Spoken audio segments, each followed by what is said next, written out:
അണകവിയും നഴലാഴിയാഴുമിന്നിൽ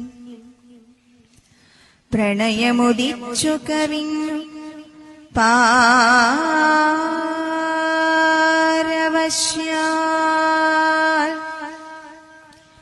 അണികരമേക്കിയണിഞ്ഞിടുന്നു നാരായണ ഗുരുനായക എന്റെ ദൈവമല്ലോ.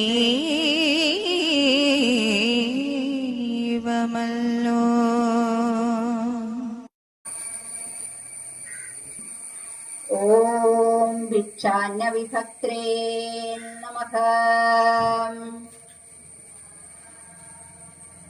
ഓം ലോകവർത്തിനേ നമഃ.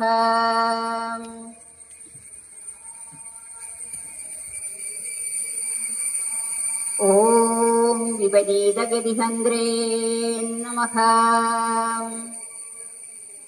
അവബുദ്ധഭോഗായ നമഃ. നമഃ.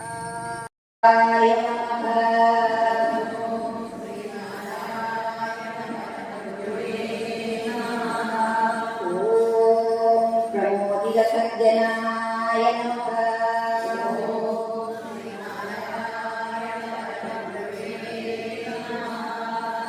അനിത്യപരാമുഖ പ്രസംഗായ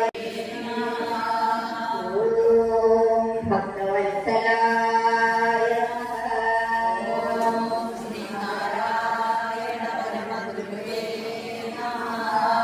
ഓം സ്വയംഭോക്തവ്യ പുണ്യഭാവബോധായ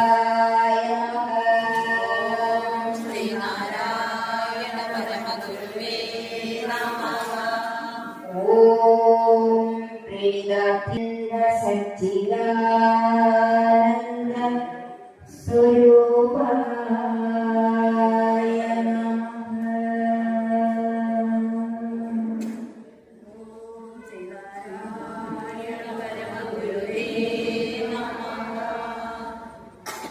ഓം വിശ്വം ജ്ഞാനസംഘം മോഹാമയമൗഷധം.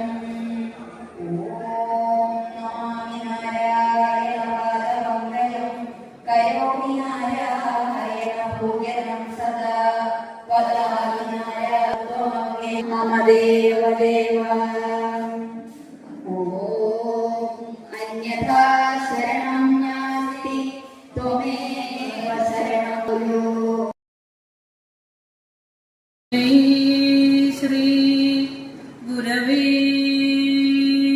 നമഃ. ഓം സർവശ്രുതിശിരോരത്ന സമുദ്ഭാസിതമൂർത്തയേ വേദാന്താംബുജസു. ശ്രീനാരായണ മഹാഗുരുവിന്റെ കൃപാകരങ്ങളിൽ ശതകോടി പ്രണാമങ്ങൾ അർപ്പിക്കുന്നു.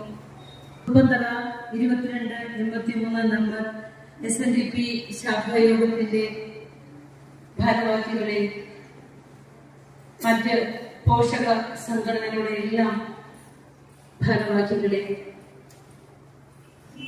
നമുക്കിന്ന് ഒരു പുഷ്പാഞ്ജലി മന്ദിരത്തിന് ആചാര്യസ്ഥാനം വഹിച്ചുകൊണ്ട് വളരെ മനോഹരമായി പ്രാർത്ഥനയ്ക്ക് നേതൃത്വം നൽകിയ ഉഷാ ശ്രീകുമാർ, വനിതാ സംഘ പ്രവർത്തകരെ, യൂത്ത് മൂവ്മെന്റ്, എല്ലാവർക്കും ഹൃദയനാമത്തിൽ നമസ്കാരം അർപ്പിക്കുന്നു.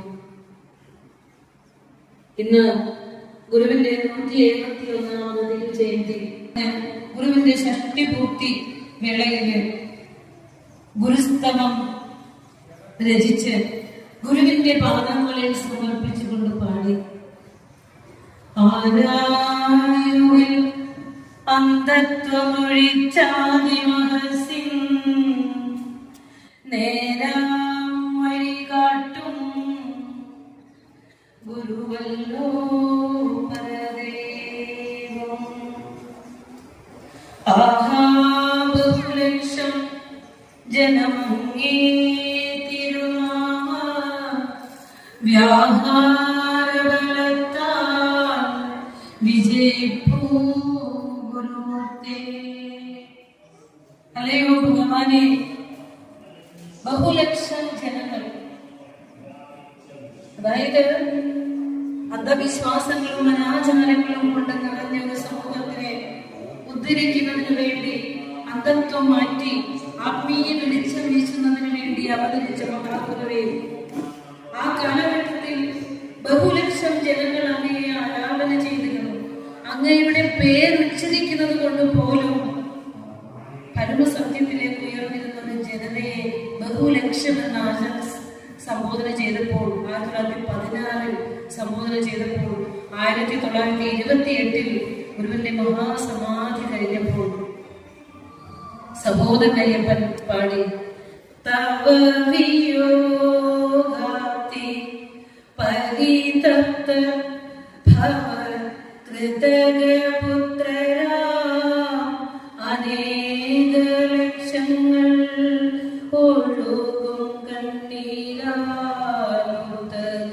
എത്തുന്നു മലയാളക്ക് മുഴുവൻ സദ്ഗുരു. രണ്ടുപേരും പറഞ്ഞത് ബഹുലക്ഷമെന്ന്.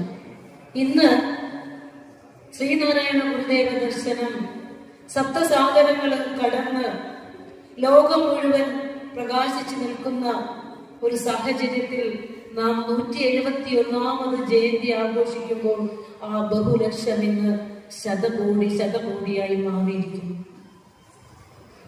സഹോദരൻ പറഞ്ഞു, മലയാളക്കര മുഴുവൻ സദ്ഗുരു. ഇന്ന് മലയാളക്കരയിൽ ആഘോഷം കുറവാണ്. ഗുരുവിന്റെ തിരുജയന്തി ആഘോഷം കാണണമെങ്കിൽ നമ്മൾ കേരളം വിട്ട് മറ്റ് സംസ്ഥാനങ്ങളിലേക്ക് കൊണ്ടുചെല്ലണം.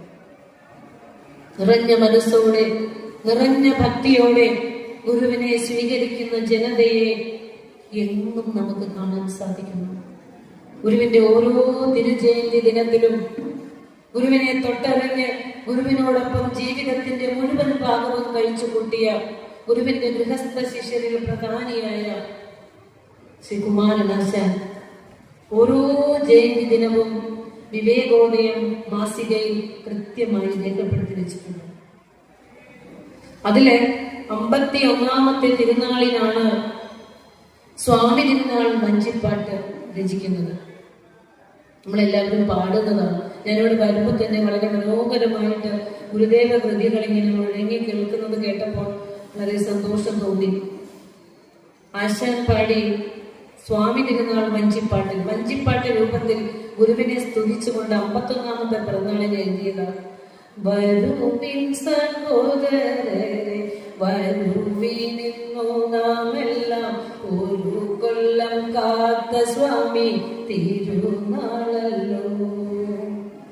കാമുകിൻ കാലമീത കഴിഞ്ഞമ്പലം തെളിഞ്ഞു താമകൾ നൃത്തമാടി ധരയിലെങ്ങും പാലിൽ നമ്മെ ഉയർത്തുവാൻ പരമപുരുഷൻ സ്വാമി തിരുവതാരം ചെയ്ത സുദിനമല്ലോ. നമിക്കുവിൻ സഹജരെ നിയണമീ ഗുരുപാദം നമുക്കിതിൽ പരം ദൈവം നിനക്കിലുണ്ടോ. ഗുരുവര്യനേതുപോലെ ലഭിക്കുമോ കുലത്തിന് ഗുരുഭക്തിയില്ലാതാക്കും കുശലമാമോ. ഇതൊക്കെ ഗുരുവിനെ അറിഞ്ഞു പാടിയ വാക്കുകൾ. കാർമുകിലിന്റെ കാലം കഴിഞ്ഞു. കാർക്കോട് മടങ്ങി, കാർമേഘം മാറി, ആകാശം തെളിഞ്ഞു. ഈ മഹാഗുരുവിന്റെ ജനനത്തെ വരവേൽക്കാൻ പൂക്കള് താർന്നുകളുടെ നൃത്തമാടി അശൻ കാവ്യാത്മകമായി പറഞ്ഞിരിക്കുകയാണ്. പൂക്കൾ വിരിയിച്ചുകൊണ്ട് പ്രകൃതി പോലും ആ മഹാഗുരുവിന്റെ ജനനത്തിന് സ്വാഗതം അരുളുന്ന മനോഹരമായ ഒരു കാഴ്ച ആശാൻ വരച്ചു വെക്കുന്നുണ്ട് സ്വാമി തിരുനാൾ വഞ്ചിപ്പാട്ടിലൂടെ. അതങ്ങനെയാണ് മഹാഗുരുക്കന്മാർ ഈ ലോകത്തേക്ക് അവതരിക്കുന്നത്. ഈ ലോകത്തിന് ലോകത്തിനെ ബാധിച്ചിരിക്കുന്ന രോഗത്തെ ശമിപ്പിച്ച് അധർമ്മത്തെ ഇല്ലാതെയാക്കിക്കൊണ്ട് ധർമ്മ സംസ്ഥാപനത്തിന് വേണ്ടിയിട്ടാണ് ലോക ഗുരുക്കന്മാർ അവതരിക്കുന്നത്. ശ്രീനാരായണ ഗുരുദേവനും അവതരിച്ചത് സമൂഹത്തിലെ ഏറ്റവും താഴേക്കിടയിൽ കൽപ്പിച്ചിരുന്ന ഒരു ജനവിഭാഗത്തിന്റെ ഇടയിലേക്കാണ് ഗുരുവും അവതരിച്ചത് അല്ലെ. 1855 ചിങ്ങമാസത്തിലെ ചതയം നക്ഷത്രത്തിൽ പ്രഭാതത്തിൽ 6:30 വയൽവാരും ഭവനത്തിൽ നിന്ന് മുഴങ്ങിക്കേട്ട 3 മുറി കുരവ ദിഗന്ധങ്ങളിലേക്ക് പ്രതിധ്വനിച്ചപ്പോൾ യുഗപ്രഭാവനായ ഒരു മഹാഗുരുവിന്റെ തിരുവവതാരം ഇന്ന് ആ സുദിനമാണ്. വള്ളത്തോൾ ഗുരുവിന്റെ ജനനത്തെ കുറിച്ച് ആശംസ എഴുതി നൽകണമെന്ന് വള്ളത്തോൾ എന്ന മലയാളത്തിന്റെ മഹാകവിയോട് ആവശ്യപ്പെട്ടപ്പോൾ വള്ളത്തോൾ കുറിച്ചിട്ട വരികൾ: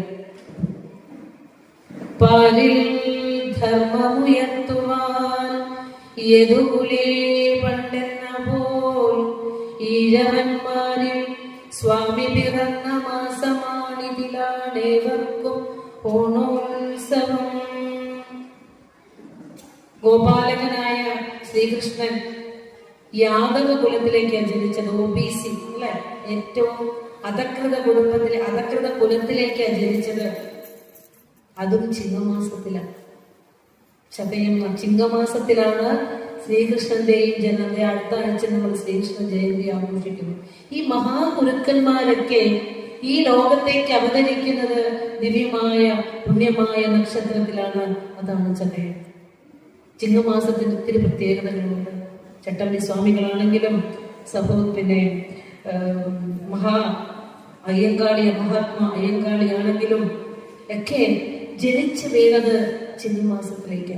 ഇതിനെന്നറിയോ, ഈ സമൂഹത്തിലെ പരിവർത്തനങ്ങൾ ഉണ്ടാക്കി ഈ താഴെത്തട്ടിലേക്ക് താഴ്ത്തപ്പെട്ടു പോയ ജനതയെ മനുഷ്യനായി ജീവിക്കാൻ പോലും അവകാശം നിഷേധിക്കപ്പെടുമ്പോൾ ഈശ്വരൻ തന്നെ, പ്രകൃതി തന്നെ പൊന്നുമക്കളെ ഒരു മനുഷ്യ ശരീരവും സ്വീകരിച്ച് ഭൂമിയിലേക്ക് ഇറക്കി വിടുന്നതാണ് മഹാപുരുഷന്മാര്.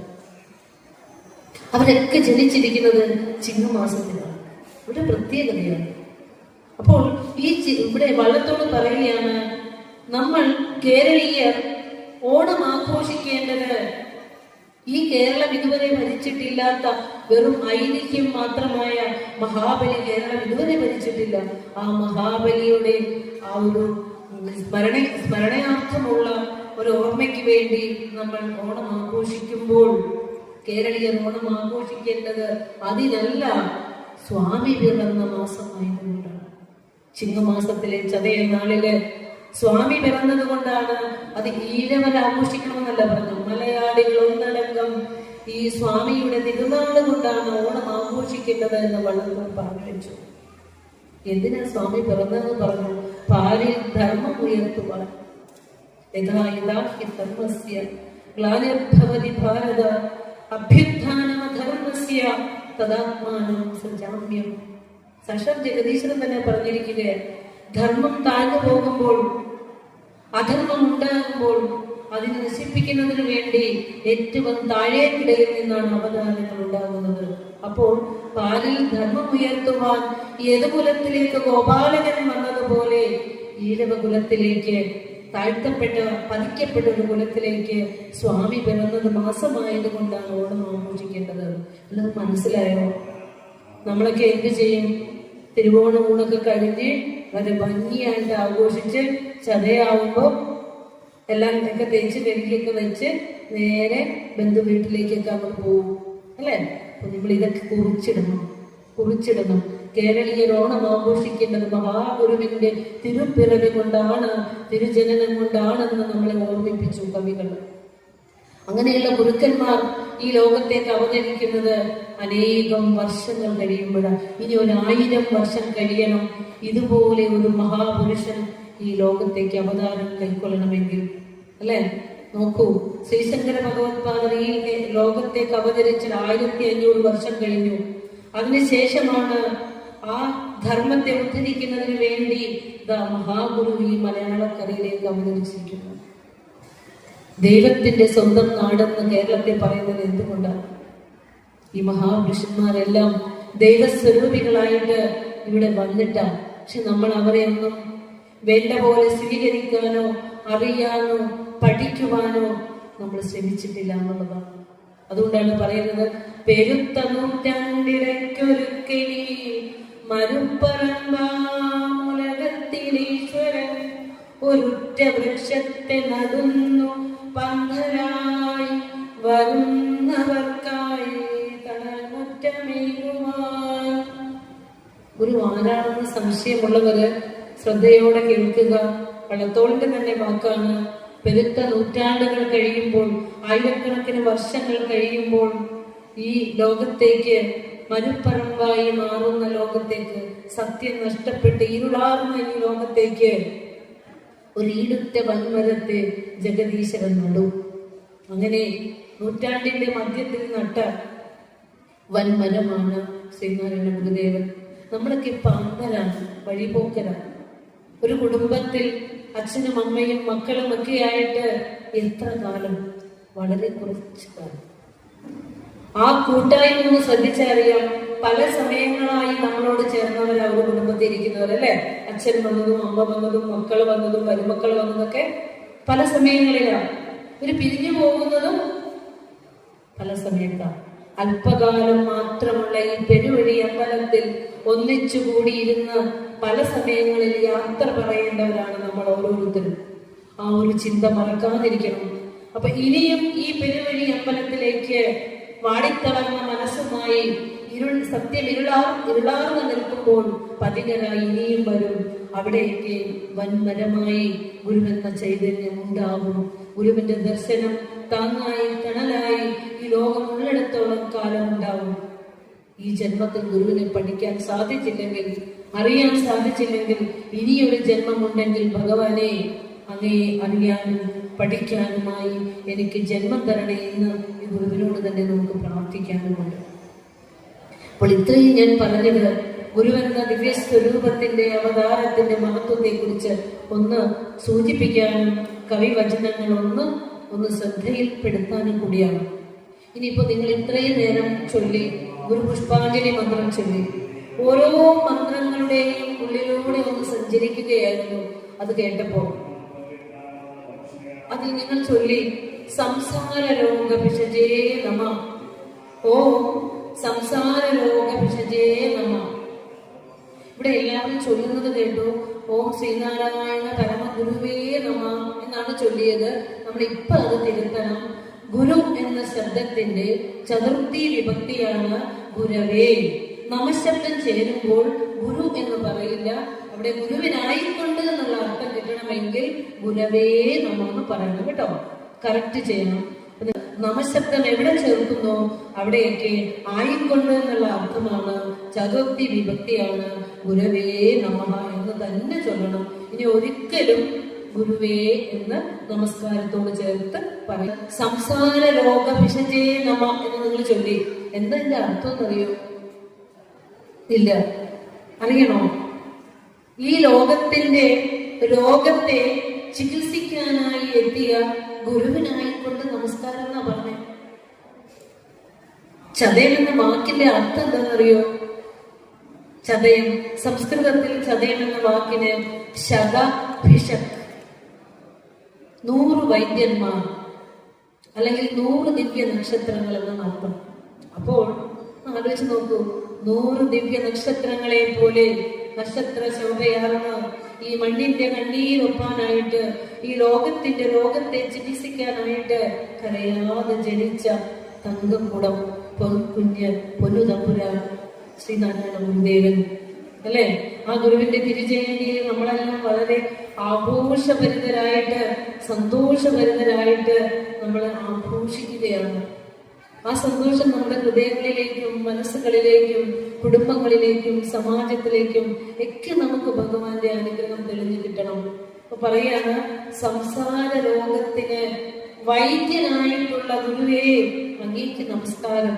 ഇത് അറിഞ്ഞാലല്ലേ, അറിഞ്ഞ് പ്രാർത്ഥിക്കുമ്പോഴല്ലേ നമുക്ക് മനസ്സർപ്പിക്കാൻ പറ്റുള്ളൂ. വെറുതെ പറഞ്ഞാൽ നമുക്ക് മനസ്സർപ്പിക്കാൻ പറ്റുമോ? ഇല്ല. അപ്പൊ ഇനി അത് ചൊല്ലുമ്പോൾ ഓർക്കണം, എന്തായിരുന്നു ലോകത്തിന്റെ രോഗം? നമ്മുടെ ശരീരത്തിനൊരു രോഗം വന്നാൽ അതിനെ ചികിത്സിക്കാൻ കണ്ണിന് വേറെ, കയ്യിന് വേറെ, തൊണ്ടയ്ക്ക് വേറെ, സ്കിന്നിന് വേറെ, എല്ലാത്തിനും സ്പെഷ്യാലിറ്റികളുണ്ട് അല്ലേ? പക്ഷെ ലോകത്തിന് രോഗം വന്നാൽ ആരെ ചികിത്സിക്കുക? സാക്ഷാൽ ലോക സൃഷ്ടാവ് തന്നെ വരണം. ജഗദീശ്വരൻ തന്നെ ആ രോഗത്തെ ചികിത്സിക്കാൻ എത്തണം. അപ്പോൾ ഈ കണ്ണുകൊണ്ട് കാണാനാവാത്ത ദിവ്യസ്വരൂപത്തിന് ഒരു ശരീരം സ്വീകരിക്കേണ്ടി വരുന്നു ഈ ഭൂമിയിലേക്ക് വരാൻ. അവർ സാധാരണ മുനിമാരുടെയും ഗുരുക്കന്മാരുടെയൊക്കെ രൂപത്തിൽ ഒരു ശരീരം സ്വീകരിച്ചുകൊണ്ടാണ് ഈ ഭൂമിയിലേക്ക് എത്താറ്. അതുകൊണ്ട് തന്നെയാണ് കരയാതെ ജനിച്ചത്. സംതൃപ്തിയുടെ ചിഹ്നമായിട്ടാണ് ഗുരുവിന്റെ ജനനം. ഒന്നിനു വേണ്ടിയും കരഞ്ഞില്ല. ഒരിറ്റു എന്താ പറയാ, ആദ്യത്തെ പ്രാണൻ ശിരസിലൂടെ മൂക്കിലൂടെ എടുത്തപ്പെടുന്നു, കരഞ്ഞില്ല. യാതൊരു ഒന്നിനു വേണ്ടിയും നിർബന്ധമില്ലാതെ പൂർണ്ണ സംതൃപ്തിയോടെ ജനിച്ച അവതാരം കൈക്കൊണ്ട ശ്രീനാരായണ ഗുരുദേവൻ സംസാര ലോക വിഷഗ്വരനാണ്. ഈ ലോകത്തെ ചികിത്സിക്കാനാണ് ഗുരു എത്തിയത്. ഇനി എന്താണ് ലോകത്തിന്റെ രോഗം? എന്തൊക്കെയായിരുന്നു ലോകം? നമുക്ക് പറയാൻ തന്നെ അറിയാലോ അല്ലേ? 850 കോടി കുടിച്ചു തീർത്തു എന്ന് പറഞ്ഞ് ആഘോഷിച്ചു, പത്രങ്ങളിലൊക്കെ കണ്ടു അല്ലേ? 50 കോടി കൂടുതലായി വർഷം, 50 കോടി കൂടുതലാണ്. പിന്നെ ജാതി മതം ഏകദേശം ഒരു 5-6 മാസങ്ങൾക്ക് മുമ്പ് നമ്മൾ കണ്ടതാണ്. പേടിക്കുന്ന ഒരു അന്തരീക്ഷം നമ്മൾ കണ്ടതാണ്. മതവും ജാതിയും ചോദിച്ചുകൊണ്ട് മനുഷ്യരുടെ നേരെ നിറയൊഴിക്കുന്നത് നമ്മൾ കണ്ടതാണ്. ജാതി, മതം, തെറ്റായ ദൈവവിശ്വാസം, മദ്യം, അന്ധവിശ്വാസങ്ങളും അനാചാരങ്ങളും ഒക്കെ കൊണ്ട് ഈ ലോകം രോഗഗ്രസ്തമായിരുന്നു. ആ ലോകത്തെ ചികിത്സിക്കാനായി ഒരു വ്യക്തി തരേണ്ടതൊക്കെ വൈദ്യൻ കുറിപ്പടി കുറിച്ച് വെച്ചിട്ടുണ്ട്, തന്നിട്ടുണ്ട്, പറഞ്ഞിട്ടുണ്ട്. അത് സ്വീകരിക്കാമെങ്കിൽ സ്വീകരിക്കാം, ഇല്ലെങ്കിൽ നമുക്ക് ഈ നാശത്തിലേക്ക് തന്നെ പതിക്കാം. ഈ മഹാഗുരുവിന്റെ ഉപദേശം ലോകം ശ്രദ്ധിച്ചു തുടങ്ങി എന്നുള്ളതിന്റെ സൂചനകൾ നമ്മൾ കണ്ടതാണ്. വത്തിക്കാനില് ഗുരുവിന്റെ ദൈവദശകം മുഴങ്ങി കേട്ടപ്പോൾ ഈ ഗുരുവിന്റെ ഉപദേശ സ്വീകരണത്താൽ അല്ലാതെ ഇന്ന് ലോകം നേരിടുന്ന ജാതി, മത, വർഗ, വർണ്ണ ഭേദങ്ങൾ കൊണ്ടുള്ള കലഹങ്ങൾക്ക് പരിഹാരമില്ല എന്ന് ലോക ജനത ശ്രദ്ധിക്കപ്പെടുകയും പറയുകയും ചെയ്യുന്ന ഒരു കാലത്തിലേക്ക് നാം നടന്നെടുക്കുകയാണ്. ഇത് സംശയവുമില്ല. ഇനി വരുന്ന കാലം ഗുരുവിന്റെ ദർശനം പുലരുന്ന ഒരു കാലമാണ്. ഈ മലയാളക്കരയ്ക്ക്, ഈ കേരളത്തിന്, ഈ ലോകത്തിന് എന്തെങ്കിലും പറയാൻ, ലോകത്തിനോട് എന്തെങ്കിലും പറയാനുണ്ടെങ്കിൽ, എന്തെങ്കിലും ഒരു മെസ്സേജ് ഈ ലോകത്തിന് കൊടുക്കാനുണ്ടെങ്കിൽ അത് ശ്രീനാരായണ ഗുരുദേവനിലൂടെ മാത്രമാണ്. ഒരു പറഞ്ഞു കഴിഞ്ഞു, ജാതിഭേദം മതദ്വേഷം ഏതുമില്ലാതെ സർവരും സോദരത്വേന വാഴുന്ന മാതൃകാസ്ഥാനമാമിത്. ഈ മഹാമന്ത്രം ഈ ലോകത്തിന്റെ സകല പാപക്കഥകളെയും കഴുകിക്കളഞ്ഞുകൊണ്ട് ഈ ലോകത്തിന്റെ നെറുകയിലെ ധർമ്മപതാക പോലെ പാടിക്കളിക്കേണ്ട 4 വരി ആ അരുവിപ്പുറത്ത് പ്രതിഷ്ഠാവേളയില് ആ പാറപ്പുറത്ത് പച്ചില ചാറ് കൊണ്ട് കോറിയിട്ടു. അത് അവിടേക്ക് മാത്രം ഒതുങ്ങുന്നതല്ല, ഈ ലോകത്തിലേക്ക് മുഴുവൻ മഹാവെളിച്ചമായി പ്രസരിക്കേണ്ട വാക്കുകളാണ് അവിടെ നമ്മളെ കുറിച്ചിട്ടത്. പറഞ്ഞല്ലോ, ഒരു മഹാസമാധി കഴിഞ്ഞപ്പോൾ സഹോദരൻ പറഞ്ഞു അല്ലെ, ഭാരതഭൂമിയെ വീഴും ജാതിയോട് അടരിനായി ഭവാൻ അണിനിരത്തിയ വലിയ സേനകൾ പടനായകൻ പോയി വിഷമിക്കുന്നല്ലോ പരമസദ്ഗുരു. അങ്ങനെ അങ്ങ് ഒരു വലിയ സേന ഉണ്ടാക്കി വെച്ചിട്ടുണ്ട്. അതിലൊരു സേനയിലാണ് നമ്മൾ ഇരിക്കുന്നത് അല്ലെ? ശ്രീനാരായണ ധർമ്മ പരിപാലന യോഗം, ശ്രീനാരായണ ധർമ്മസംഘം, അവിടെ നിന്ന് പ്രതിഷ്ഠിച്ച ക്ഷേത്രങ്ങള്, ആശ്രമങ്ങള്, മഠങ്ങള്, വിദ്യാലയങ്ങള് എല്ലാം തന്നെ ആ വലിയ സേനയിൽ പെടുന്ന ഘടകങ്ങളാണ്. അതൊക്കെ എന്തിനാണെന്ന് വെച്ചാൽ ഭാരതഭൂമിയെ വിഴുങ്ങുന്ന ജാതിയോട് അടങ്ങിനായി യുദ്ധം ചെയ്യുന്നതിന് വേണ്ടിയിട്ട് അങ്ങ് സജ്ജമാക്കി വെച്ച വലിയ സേനയ്ക്ക് പടനായകനില്ലാതെ പോയല്ലോ ഗുരുവേ എന്ന് ചോദിക്കുന്നുണ്ട് അവിടെ സഹോദരനയ്യപ്പൻ.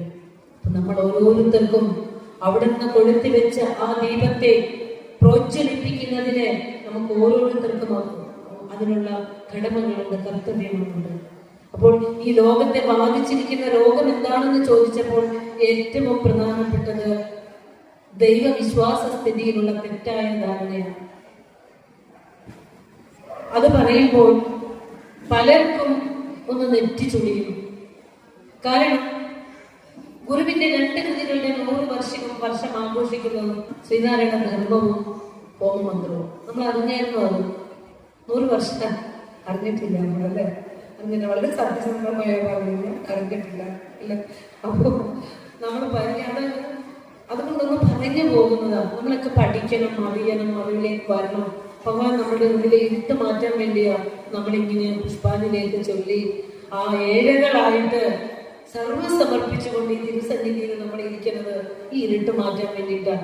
100 വർഷമായി ശ്രീനാരായണ ധർമ്മം രചിച്ച് തന്നിട്ട് 1925 രചിച്ചു, 2025 100 വർഷം. അത് നൂറ്റാണ്ടുകൾക്ക് മുമ്പ് ഭാരതത്തിൽ നിലവിലിരുന്ന സ്മൃതികളുണ്ട്. മനുഷ്യ ജീവിതം എങ്ങനെ നയിക്കണമെന്ന് എഴുതി വെക്കുന്ന നിയമസംഹിതകളാണ് സ്മൃതികൾ. അതനുസരിച്ചാണ് നമ്മൾ ആചാരങ്ങളും അനുഷ്ഠാനങ്ങളും ജീവിതവും ഒക്കെ നടത്തിക്കൊണ്ടിരുന്നത്. അത് കാലക്രമപ്പെട്ടു കഴിഞ്ഞു. ദ്വാപരയുഗത്തിലും ത്രേതായുഗത്തിലും ഒക്കെ എഴുതി വെച്ച സ്മൃതി നോക്കി ഈ കാലഘട്ടത്തിൽ ജീവിക്കാൻ പറ്റുമോ? അതിന് തിരുത്താൻ ഒരാൾ വേണ്ടേ? അതൊന്ന് തിരിച്ച് ഈ യുഗത്തിന് ആവശ്യമായ ധർമ്മം കുറിച്ചിടാൻ ആരെങ്കിലും വേണ്ടേ? ശ്രദ്ധയോടെ കേൾക്കണം. അത് കുറിച്ചിടാനായി അവതരിച്ച ശ്രീനാരായണ ഗുരുദേവൻ കലിയുഗത്തിന്റെ സ്മൃതി ഗ്രന്ഥം എഴുതിയിട്ട് നമ്മൾ അത് അറിഞ്ഞിട്ട് പോയി. 100 വർഷം കഴിഞ്ഞു. ഇനി ഒന്ന് എടുത്ത് നോക്കണം. ശാഖാ ഭാരവാഹികൾക്കൊക്കെ അതിന്റെ ഉത്തരവാദിത്തങ്ങളുണ്ട്. ആ 100 വർഷം കൊണ്ടാടുന്ന ആഘോഷം നമ്മൾ ചടങ്ങ് ആയിട്ട് ശാഖയിൽ വെച്ച് ആഘോഷിക്കണം. ശ്രീനാരായണ ധർമ്മത്തിന്റെ ഒരു കോപ്പി എല്ലാവർക്കും പറ്റുമെങ്കിൽ കൊടുക്കണം. അതിന്റെ പഠനങ്ങൾ ഉണ്ടാവണം. കുടുംബത്തിൽ അതനുസരിച്ച് ജീവിതം ചിട്ടപ്പെടുത്തണം. ജനനം മുതൽ മരണം വരെ നിത്യജീവിതവുമായി ബന്ധപ്പെടുന്ന കാര്യങ്ങൾ എങ്ങനെ ജീവിക്കണം, എങ്ങനെ ജീവിക്കരുത് എന്ന് ഗുരു പറഞ്ഞു തന്നു. ഈഴവരോടോ അല്ലെങ്കിൽ SNDP-കാരോടോ മാത്രമല്ല ഗുരു പറഞ്ഞത്. ഈ കലിയുഗത്തിൽ ജീവിക്കുന്ന സകല മനുഷ്യർക്കും ആവശ്യമായ സ്മൃതിയാണ് ശ്രീനാരായണ സ്മൃതി. വേദസംബന്ധമായ തത്വത്തെ മനുഷ്യ ജീവിതത്തിൽ പ്രാക്ടിക്കലായി എങ്ങനെ പ്രയോജനപ്പെടുത്താമെന്ന് ഗുരു എഴുതി തന്നിരിക്കുന്നു. നമ്മുടെ മക്കളെ ഇത് പഠിപ്പിക്കണം, നമ്മളിത് അറിയണം. വെറുതെ ഗുരുവിന്റെ മുമ്പിൽ പാദത്തിലേക്ക് പൂവിട്ട് പ്രാർത്ഥിച്ച് വല്ലോ നരണേ തമ്പുരാനേ എന്ന് പറഞ്ഞല്ല പോകേണ്ടത്. എന്റെ ബുദ്ധിയെ തെളിയിച്ച് നല്ല വഴിയെ കൊണ്ടുപോകണമേ. എന്റെ ലോകജീവിതം കഷ്ടപ്പാട് കൂടാതെ കടന്നു പോകണം. ഒടുവിൽ അങ്ങയുടെ പരമപദം പ്രാപിക്കണം. ഇപ്പൊ പുഷ്പാഞ്ജലി ചൊല്ലിപ്പം പറഞ്ഞില്ലേ, നിരുപാധിക പരബ്രഹ്മ സിദ്ധ്യർത്ഥം പ്രാപ്ത്യർത്ഥം. എന്തിനാ ഞാൻ പുഷ്പാഞ്ജലി വെച്ചത്? ദേഹാന്തേ നിരുപാധിക പരബ്രഹ്മ പ്രാപ്ത്യർത്ഥം. എനിക്ക് ഈ ശരീരം വെടിയുമ്പോൾ ആ നിന്നിലേക്ക് എത്തണം, ജഗദീശ്വരനിലേക്ക് എത്തണം. അതിനുവേണ്ടിയാണ് ഞാൻ പുഷ്പാഞ്ജലി ചെയ്തത്. എന്ത് കർമ്മങ്ങൾ ചെയ്യുമ്പോഴും ഈശ്വരനിൽ സമർപ്പിതമായി ചെയ്യാനാണ് ഗുരു നമ്മെ പഠിപ്പിച്ചത്. അല്ലാതെ എനിക്ക് വേലത, കൂലിത, പിന്നെ സ്വത്തുത, വീടുത ഒന്നുമല്ല ചോദിക്കേണ്ടത്. തരാനുള്ളതെല്ലാം നമ്മുടെ ശരീരത്തിൽ ഇട്ടുകൊണ്ടാണ് ഈ മനുഷ്യ ശരീരം ഭൂമിയിലേക്ക് വന്നിരിക്കുന്നത്. ചോദിക്കാൻ ഒന്ന് മാത്രമേ ഉള്ളൂ, എന്റെ ഉള്ളിൽ വെളിവാർന്നതാക്കി തരണം, എന്റെ ഉള്ളിൽ ഇരുട്ട് മാറ്റി തരണം ഭഗവാനെ. എന്തിനാണ് ഞാനൊരു മനുഷ്യ ശരീരവുമായി ഭൂമിയിലേക്ക് എത്തിയത്? ചത്തുപോകാനാണോ? ഒരുപിടി ഭസ്മമാക്കി തരാനാണോ? അല്ല. മനുഷ്യ ജീവിതത്തിന് ലക്ഷ്യമുണ്ട്. ഈ ലക്ഷ്യം എന്തെന്ന് ചൂണ്ടിക്കാട്ടി തരുന്ന ഗുരുദേവ കൃതികളും ശ്രീനാരായണ ധർമ്മവും ഒക്കെ. അപ്പോ ശ്രീനാരായണ ധർമ്മത്തിൽ എന്നോട് ഇവിടെ പറഞ്ഞിരിക്കുന്ന ഒരു വിഷയം, ഗുരുദർശനം വളരെ സിസ്റ്റമാറ്റിക് ആയിട്ട് നിങ്ങൾക്ക് എന്തൊക്കെയാണോ വേണ്ടത് അത് ഹെഡിങ് ആയിട്ട് എഴുതിയിട്ടാണ്. ശാഖയുടെ പ്രസിഡന്റാണ് സ്വാമി, എനിക്ക് ഹെഡിങ് ആയിട്ട് എഴുതിയത് തന്നു. ഇത്രയൊക്കെയാണ് പ്രസിഡന്റ് പറഞ്ഞു, ഇത്രയൊക്കെയാണ് ഇവർക്ക് ഉദ്ബോധനമായി കൊടുക്കേണ്ടതെന്ന് പറയുമ്പോൾ എല്ലാ തരത്തിലും ഗുരുവിന്റെ ദർശനം ഉൾക്കൊണ്ടുകൊണ്ട് കുളിപ്പിച്ചിട്ടുണ്ടാകും. അല്ലെങ്കിൽ എനിക്ക് ഇന്ന് ആദ്യത്തെ അനുഭവമാണ് ഹെൽത്തിങ് ഇട്ട് തരിക. ഇന്ന് എന്നൊക്കെയാണ് ഞങ്ങളുടെ സമൂഹത്തിലേക്ക് പകരേണ്ടത്. അതിലൊന്നാണ് ഗുരുദർശനം നിത്യജീവിതത്തിൽ എന്നുള്ളത്. അത് കഴിഞ്ഞ് ശ്രീനാരായണ ധർമ്മം 80 രൂപ 90 രൂപയുള്ളൂ. ആലുവ അദ്വൈതാശ്രമത്തിലോ അല്ലെങ്കിൽ ശാഖയിലോ പറഞ്ഞാൽ അവർ നമുക്ക് വരുത്തി തരും. അതിനകത്ത് നമ്മുടെ കുഞ്ഞുങ്ങള് ജനിക്കുമ്പോൾ മുതൽ മരിക്കുന്നത് വരെ, അതിനുശേഷം നമുക്കിത് സന്യാസാശ്രമം സ്വീകരിക്കണമെങ്കിൽ അതിനു വരെയുള്ള സർവ്വതും ഭഗവാൻ രേഖപ്പെടുത്തി തന്നിട്ടുണ്ട് ശ്രീനാരായണ ധർമ്മത്തിലൂടെ കേട്ടോ. അതിലെ ഒരു കുഞ്ഞിന് ജന്മം നൽകാൻ ആഗ്രഹിക്കുന്ന മാതാവ് അവളുടെ ചിന്തകൾ എങ്ങനെയായിരിക്കണം, എങ്ങനെയുള്ളൊരു കുഞ്ഞാണ് എനിക്ക് ജനിക്കേണ്ടത് എന്ന് സങ്കല്പിച്ച് നമ്മൾ സങ്കല്പിച്ചിട്ടാണോ നമുക്ക് കുഞ്ഞുങ്ങൾ വരുന്നത്? 1-ാം മാസമോ 2-ാം മാസമോ ടെസ്റ്റ് ചെയ്തപ്പോഴാണ് അറിയുന്നത് അല്ലേ? അതിന് മുമ്പ് നമ്മൾ സങ്കല്പിച്ചിട്ടുണ്ടോ? ഇല്ല.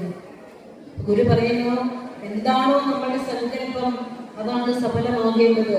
അപ്പോൾ എങ്ങനെയുള്ള ഒരു കുഞ്ഞാണ് എനിക്ക് ജനിക്കേണ്ടത് എന്ന് അച്ഛനും അമ്മയും ഉള്ളിൽ സങ്കല്പം ചെയ്യണം.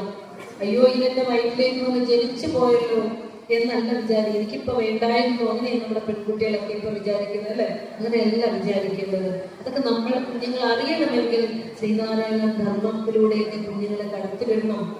അപ്പോ ഇനി ഈ കുഞ്ഞിന് കുഞ്ഞ് ഗർഭപാത്രത്തിലേക്ക് ജനിച്ചു കഴിഞ്ഞാൽ അമ്മയുടെ ചിന്തകൾ എന്തൊക്കെയായിരിക്കണം? സദ്ഗ്രന്ഥങ്ങൾ പാരായണം ചെയ്യുക, ഈശ്വര ഭക്തിയോടെ ജീവിക്കുക, സാത്വികമായ ആഹാരം കഴിക്കുക, സത്കഥകൾ കേൾക്കുക. അങ്ങനെ ഒത്തിരി കാര്യങ്ങൾ കുഞ്ഞുങ്ങൾക്ക് പറഞ്ഞു കൊടുക്കാനുണ്ട്. ഇനി കുഞ്ഞ് ജനിച്ചു കഴിഞ്ഞാൽ അന്നപ്രാശനം എങ്ങനെ, നാമകരണം എങ്ങനെ, ഇത് തുടങ്ങിയിട്ട് നിരവധിയായ കാര്യങ്ങൾ 5 വയസ്സ് വരെയുള്ള കാലഘട്ടത്തിൽ കുഞ്ഞുങ്ങളെ ദേവന്മാരായി വളർത്തണമെന്ന് പറയാം. നമ്മുടെ കുഞ്ഞുങ്ങൾ ഓടി നടക്കുന്ന അല്ലെങ്കിൽ ഒന്ന് ഓടി നടക്കുമ്പോൾ ഈ ഒരു സംസ്കാരം നമ്മൾ അറിയാതെ തന്നെ അവരിലേക്ക് ഒരു പ്രസംഗമൊന്നും കേൾക്കണ്ട. ആ സംസ്കാരത്തിന്റെ വിത്ത നമ്മൾ ഇട്ട് കൊടുക്കണം. കൈക്ക് പിടിച്ചോണ്ട് പറയണം, ഓടി നടന്നോട്ടെ, ചാടി നടന്നോട്ടെ, സംസാരിച്ചോട്ടെ. പക്ഷെ ഇതൊരു നമ്മൾ ഇട്ട് കൊടുക്കുന്ന ഒരു സീലാണ്. ആ സീല മുളയ്ക്കും. നമ്മൾക്ക് ശേഷം ഇനി വരേണ്ടത് അവരാണ്. അവരിത് ധീരമായി നയിക്കണമെങ്കിൽ ഈ സീല നമ്മൾ അവർക്ക് പാകിയിരിക്കണം. വേണ്ടേ? വിത്ത് കൊടുക്കണ്ടേ?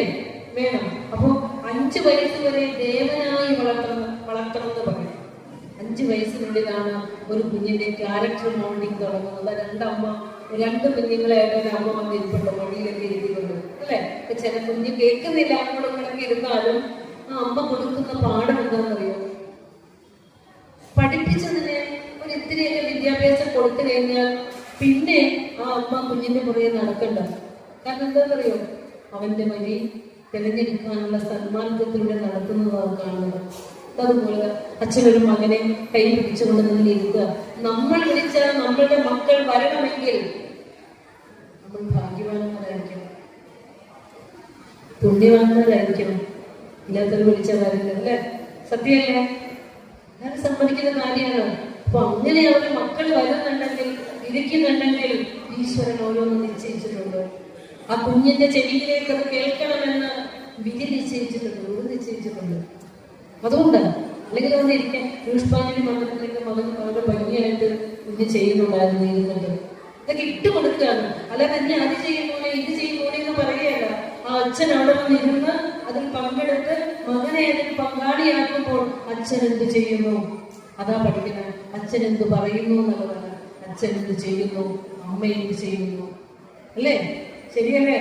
സന്ധ്യാനാമം ചൊല്ലണമെന്ന് പറഞ്ഞിട്ട് അമ്മ സീരിയലിന്റെ മുമ്പിൽ ഇരുന്നാലോ മകൻ ചെയ്യുമോ? ഇല്ല.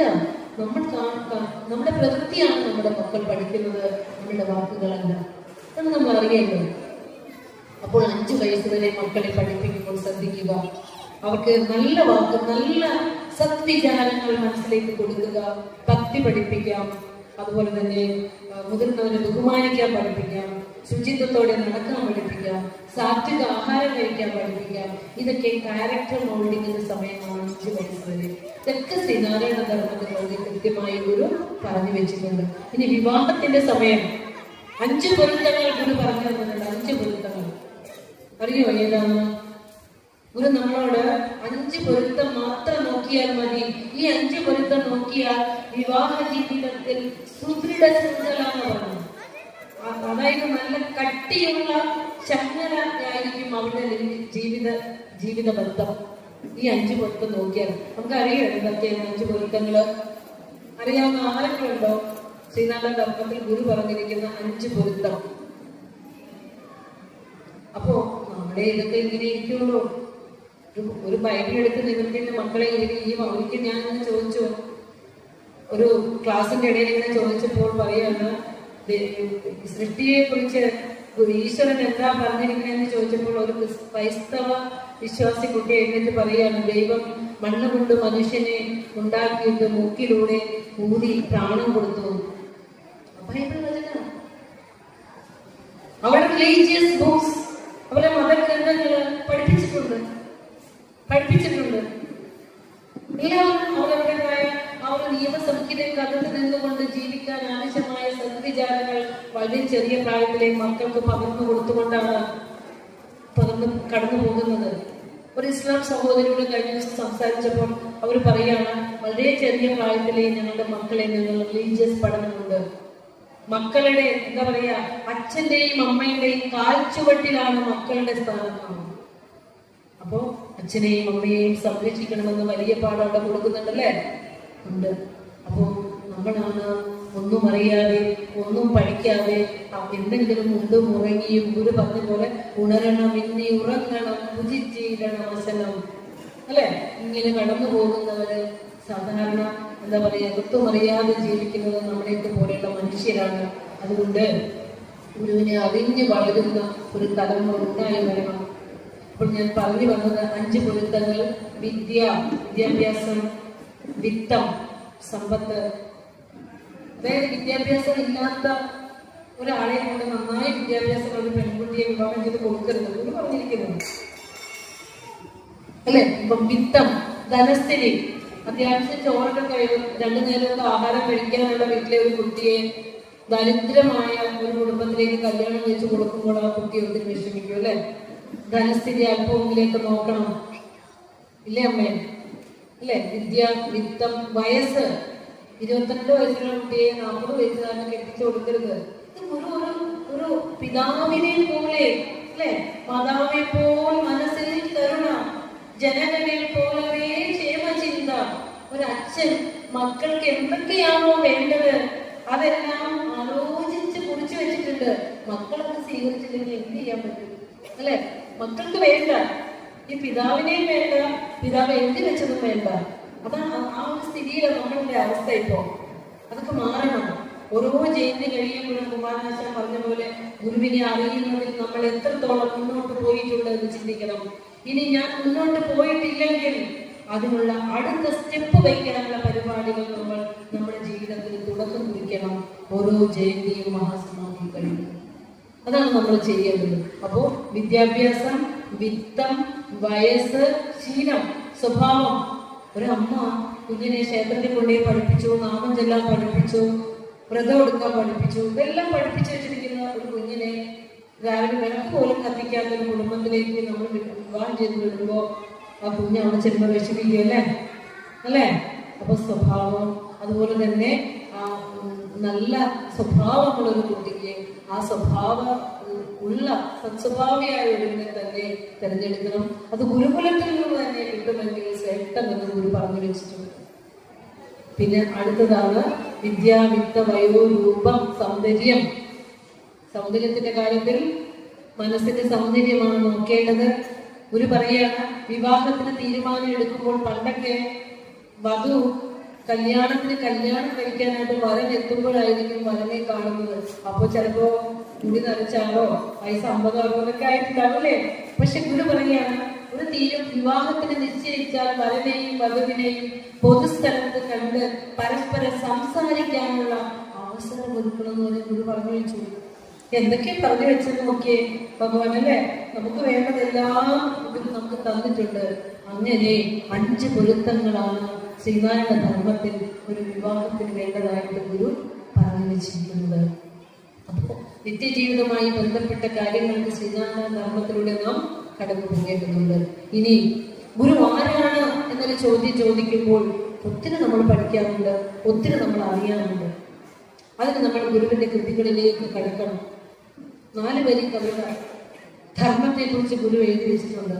ധർമ്മയേവ പരം ദൈവം, ധർമ്മയേവ മഹാധനം, ധർമ്മ സർവത്ര വിജയീ ഭവതു ശ്രേയസേ നൃണാം എന്ന് 4 വരി കൊണ്ട് ധർമ്മത്തെ നിർവചനം ചെയ്തു തന്ന ഋഷീശ്വരൻ ഈ ധർമ്മത്തെ കുറിച്ച് വളരെ വ്യക്തമായി നമ്മളോട് പറഞ്ഞു തന്നിട്ടുണ്ട്. ശ്രീനാരായണ ധർമ്മ പരിപാലന യോഗം, ശ്രീനാരായണ ധർമ്മ സംഘം, രണ്ടിലുണ്ട് ധർമ്മം. എന്താ ധർമ്മം? നമ്മളോട് ഒരാൾ ചോദിക്കുകയാണ്, എന്താണ് ശ്രീനാരായണ ഗുരുദേവന്റെ ധർമ്മം എന്ന് ചോദിച്ചാൽ എന്ത് പറയും?